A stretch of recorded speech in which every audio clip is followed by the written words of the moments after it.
the invitation into darkness. Everyone wants to grow, but almost no one wants to suffer. We want peace without chaos, wisdom without confusion, light without the dark. But what if I told you, the darkness is not the opposite of spiritual growth, but the doorway to it? What if your pain, your loss, your spiritual confusion was not a detour on your path, but the very path itself?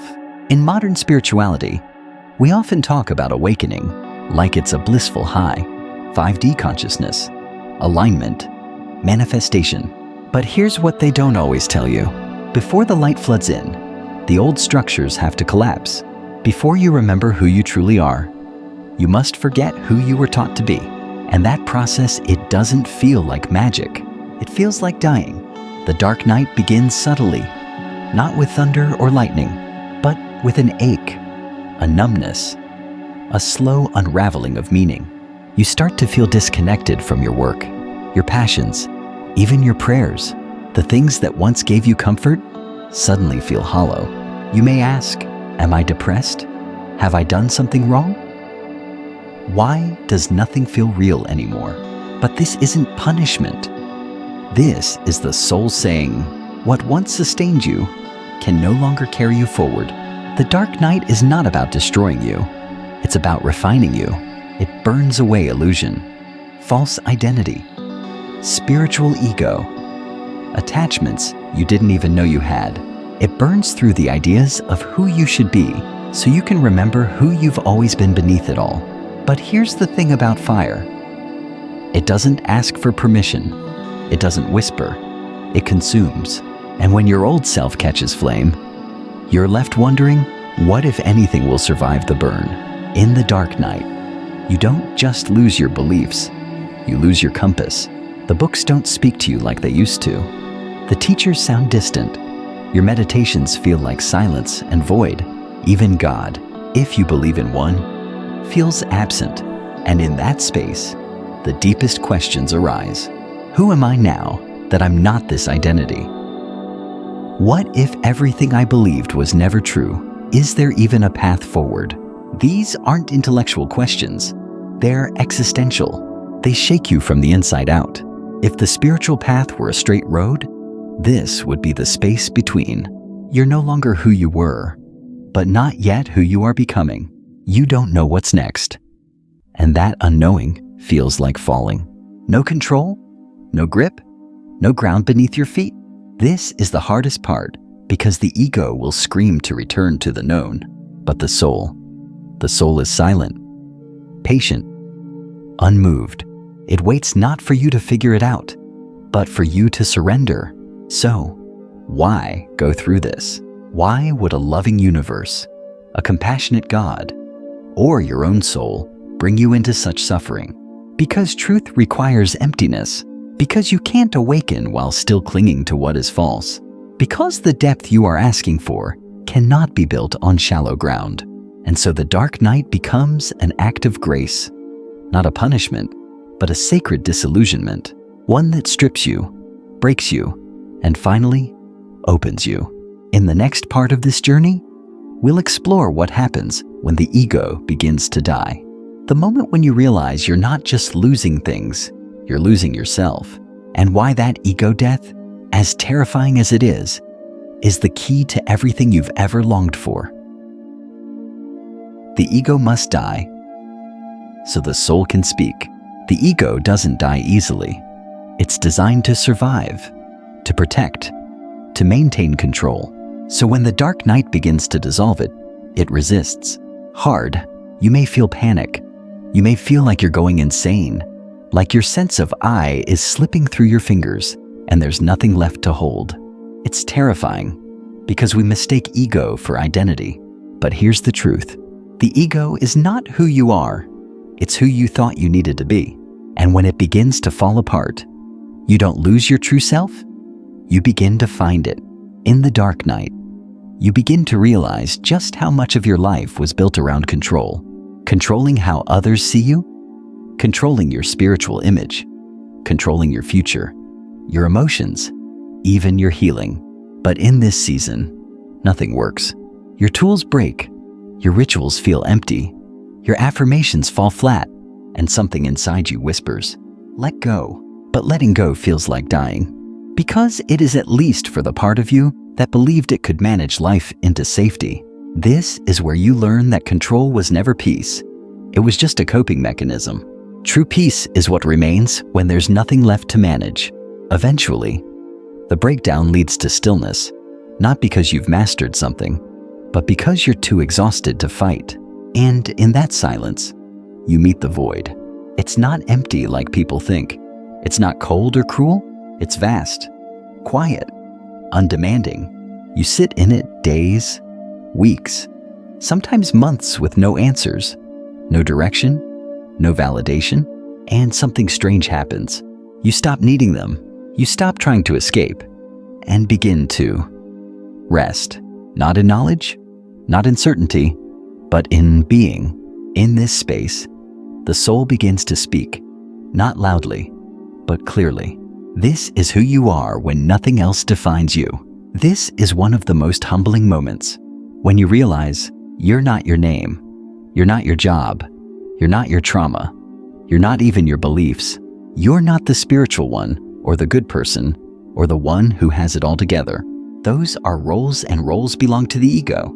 The soul has no need for roles. The soul simply is. And for the first time, you begin to touch that part of you that doesn't need to perform, that doesn't need to prove, that is whole, even in the dark. So what's the gift of all this? Of falling apart? Of not knowing who you are? It's this: what can be lost was never you to begin with.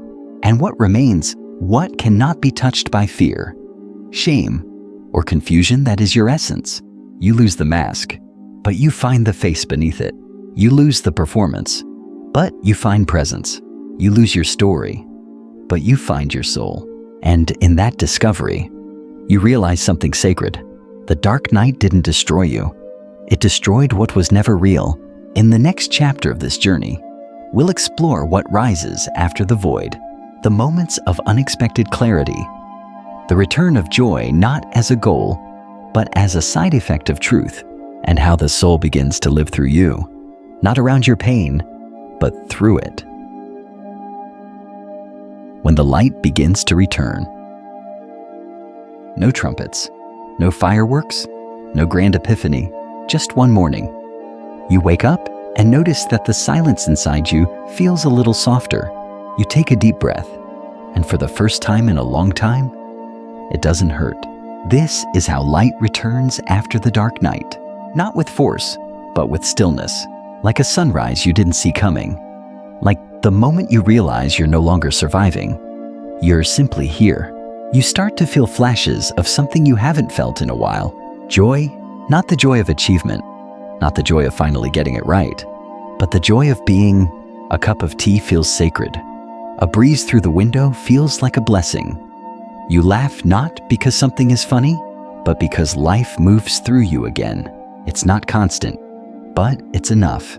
And in that joy, you realize something powerful. This was never about becoming someone new. It was about remembering who you've always been. Eventually, you re-enter the world.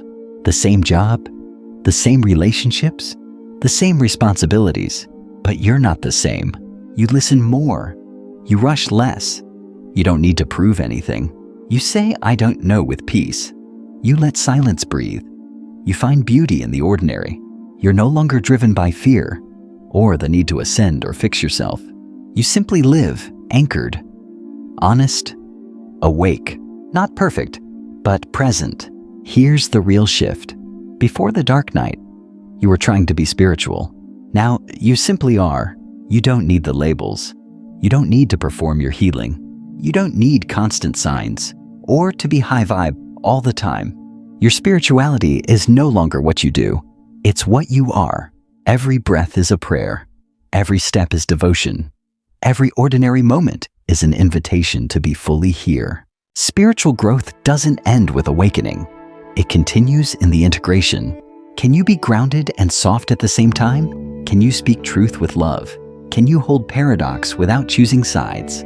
These are the new questions. Not, how do I stay enlightened? But how do I live honestly? Because the true fruit of the dark night is not spiritual superiority. It's spiritual humility. You don't come out of it thinking you have all the answers. You come out bowing to the mystery that carried you through. One of the most beautiful changes, you begin to hold space for others in a whole new way. Because you've known the void, you don't fear their darkness. Because you've sat in silence, you don't need to fix them. You no longer speak from knowledge. You speak from presence, from lived experience, from the softness that only comes from being cracked open. And in doing so, you become a sanctuary for those still in the storm, not their savior, just a reminder that they are not alone. In the final part of this journey, we'll explore why the dark night is not just a phase you survive, but a gift that continues to deepen your life forever, and how, paradoxically, the more you embrace the darkness, the more it reveals the sacred light within you. The gift that never stops giving. Once you've passed through the fire, through the grief, through the loss of everything you thought you were, you realize something: you're still here. You didn't die. You didn't disappear. In fact, you've never been more fully alive. But this aliveness is quiet. It doesn't boast. It doesn't need attention. Because those who have walked through the dark night carry something deeper than confidence. They carry presence. Those who have truly suffered and stayed awake through it become safe places for others. You don't just talk about healing. You embody it. You don't try to fix people. You witness them. You no longer rush to give advice. Because you understand the sacredness of pain. You've learned to sit in silence with someone's sorrow and trust that presence itself is medicine. The dark night trains you for this. It teaches you how to be a sanctuary, not by avoiding suffering, but by surviving it with your heart open. Life after the dark night is not perfect. You still feel sadness. You still face challenges. You still get lost sometimes. But everything is different. You're no longer ruled by fear. You're no longer driven by performance. You're no longer searching for something out there. You begin to live with more intention, more compassion, more courage. You make choices not from the mind's panic, but from the soul's stillness. Even joy feels different, not a peak experience, but a slow, steady glow from within. Here's something most won't tell you. The dark night can return, in layers, in cycles. Not because you failed, but because you're ready to go deeper. Each layer reveals a subtler illusion. Each return peels away more of the false self. But you're not afraid anymore. Because now, you know, darkness is not the enemy. It's the womb of transformation. You don't fight it, you welcome it. Because you've learned that what dies in the dark was never truly yours. And what survives is what's real. If someone asked you now, would you go through it again? You might pause, you might swallow hard, but deep down, your answer would be yes. Not because it was easy, not because it was pleasant, but because it was true, because it woke you up, because it stripped you of illusions, because it gave you back to yourself. The dark night was not the end of your path. It was the beginning of everything that matters. To the one still walking through the night, you are not lost. You are not broken. You are not behind. You are being reborn in a language deeper than words. You are being guided, even when it feels silent. And one day, without warning, you will wake up and realize you made it through, and something eternal and wild and wise will rise inside you and whisper, "Now, we begin." Voiceover Chemre, Trienkem. If this video found you, it's not by accident. Maybe you're in the middle of your own dark night. Maybe you've just come out of one. Or maybe you're about to enter it. Wherever you are, know this. The dark night is not the end of you. It's the undoing of everything you're not. So you can finally remember who you truly are. Let it break you. Let it strip you. Let it open you. Because your soul is waiting.